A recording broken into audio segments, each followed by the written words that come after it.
Il y a plus de 3000 ans, au cœur de la Turquie actuelle, une tablette d'argile a survécu au temps. Gravée en écriture cunéiforme acadienne, elle semblait n'être qu'un simple document administratif. Et pourtant, elle ouvre une fenêtre unique sur un monde disparu. Restez avec moi car ce voyage pourrait bien transformer la manière dont nous regardons l'histoire.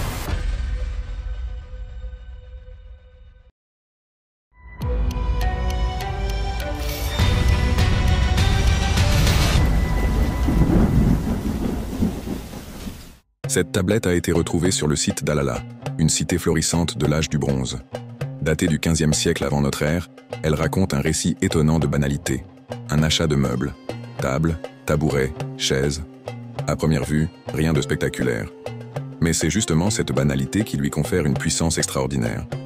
Elle nous montre la vie quotidienne telle qu'elle était vécue il y a 35 siècles.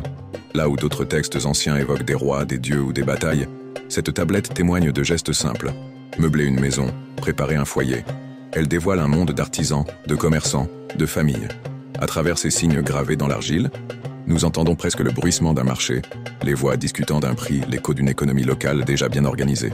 Ce document bouleverse notre perception, car il prouve que même dans l'ombre des grandes civilisations, les hommes partageaient des préoccupations universelles.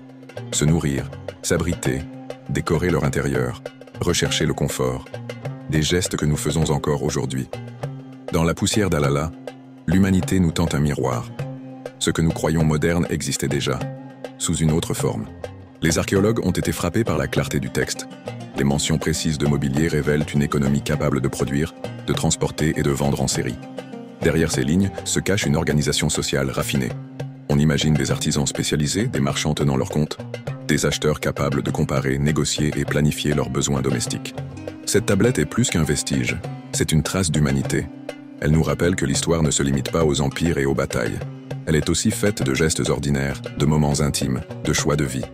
Et si l'écho de cette simplicité nous touche encore, c'est parce qu'il résonne avec ce que nous sommes.